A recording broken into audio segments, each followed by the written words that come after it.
Assalomu alaykum birodarlar. Mana bugun sanamiz 11 oktyabr 2025-yil. Anchadan beri video qo'yayotganimiz yo'q edik. Mana bugun Xudo xolasa bir qiziq bir mavzu bo'lib qoldi. O'sha mavzu bo'yicha video chiqarishga qaror qildik. Hop. Mavzuyimiz bo'yicha har bir Tbilisida ish qilayotgan odam buni bilishi va qilishi shart bo'lgan narsalar haqida gaplashamiz. Qani bo'lsam ketdik. Mana Tbilisi kecha yonboshlari tushirib ko'mildi. Tbilisini salafanlari yig'ishtirib qo'yiladi ko'p joylarda. Agar olib qo'yishmasa, yig'ishtirib tepasiga o'rab qo'yiladi. Shu o'ralgan joyiga har xil hasharotlar kirib qolar ekan. Kecha tushirganda ko'rdik. U hasharotlar asosiysi tripsga o'xshagan joni qattiq hasharotlar bo'ladi. Va bularga qarshi kecha dezinfeksiyaning birinchi kuni bo'ldi. Kecha obeddan keyin tushirib bo'ldik va kechasi bilan ularga dori sepishdi. Kechasi dori sepishga to'g'ri keldi. Shomdan keyin dori sepib bo'ldik. Dezinfeksiya qildik. Dezinfeksiya qilish vaqtida avvalambor ko'chatlarga ozuqa ximika sepildi. To'lig'icha va pastga yerga ximika sepildi.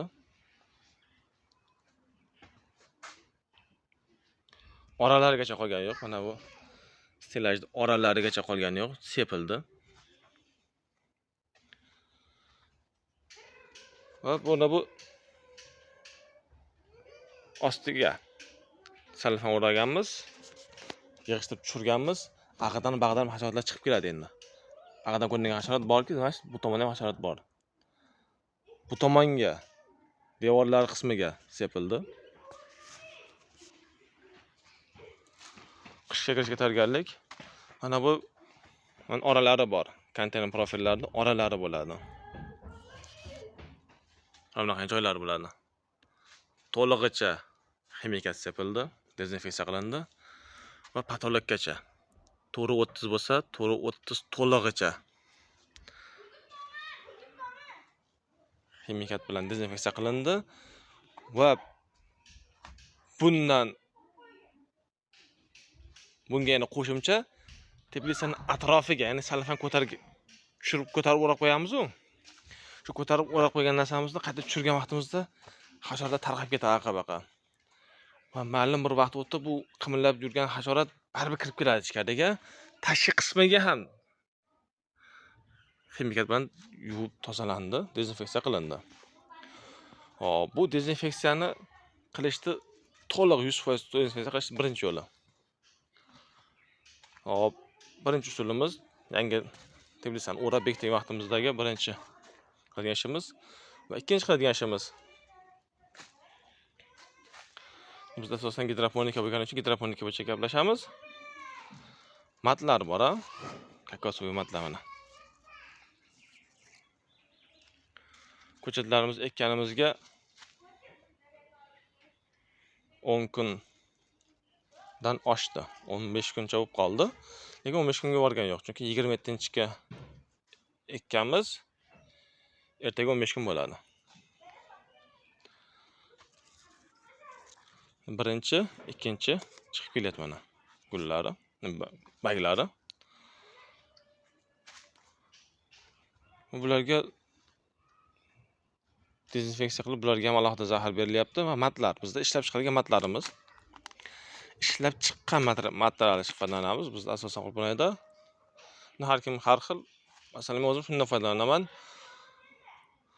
Va o'tgan safar qo'ygan matimdan 3 yil foydalandim. Yo'q, ishlab chiqarilgan mat edi. Yaxshi foydalandim, Xudoga shukr. Buni olib kelib turib, buni ham fungisid bilan, ham zahar bilan yuviladi. Ham fungisid beriladi, pH esi tushiriladi, fondazal beriladi. Fondazaldan tashqari yana bir fondazalga o'xshagan ifoda firmasidan chiqib keladigan yashil dog'imiz bor, fungisidimiz bor. O'sha bilan yuviladi. U yuvilgan narsamiz asosan nimaga? Qora songa. qarshi ishlanadigan fungisid o'sha bilan yuviladi. Qora son pomidorlarga tushadigan qora songa qarshi ishlatilgan fungisid bilan yuviladi.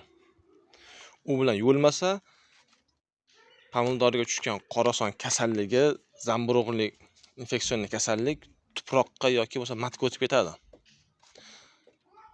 O'sha matga o'tgan narsani yuvib yo'qotishimiz kerak. O'sha bilan yuviladi. Boshqa infeksion kasalliklarga fundazol yaxshi effekt beradi. Fundazol bilan yuviladi. Hop, undan tashqari mana hali fortichkalarimizni bekitganimiz yo'q. Fortichkalar ochiq.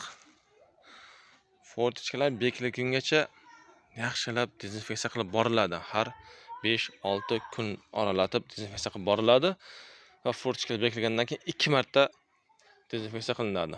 2 marta. Ari qo'yishdan avval 2 marta dezinfeksiya qilinadi va asosiysi arini katalogi bo'ladi. Mana bu Biobest ari olib kelinadi-yu, qo'yiladi. Mana shishmalar qo'yiladi. Bu arini ichida katalog bo'ladi. Yani qanaqa katalog bo'ladi? Sepadigan dorilarimizni, bizlarning sepib yurgan dorilarimizni dozasi bor-ku, o'sha dozasi necha kungacha ta'sir qilish haqida necha kundan keyin ari olib kiriladi. O'sha haqida ma'lumot bo'yicha katalog varaqasi bo'ladi. O'sha varaqasiga qarab dori sepiladi, ximikat sepiladi. Qachongacha? Ari qo'yilgungacha. Ari qo'yilgungacha qilingan ishlar sizga yilning oxirigacha bir mavsum to'liq aylantirib chiqqingizgacha ishlab foyda beradi. Ari qo'ygandan keyin sepadigan narsangiz sizga 1-2 kunlik narsa sepasiz. Iloji yo'q, arini qo'lga olinadi, ishlatish kerak arini.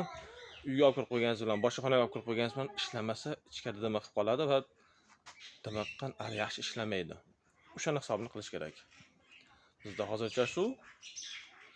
Yana bir yangiliklar bo'lsa, yana bir video qilib chiqarishga harakat qilamiz. Sog' bo'linglar, salomat bo'linglar.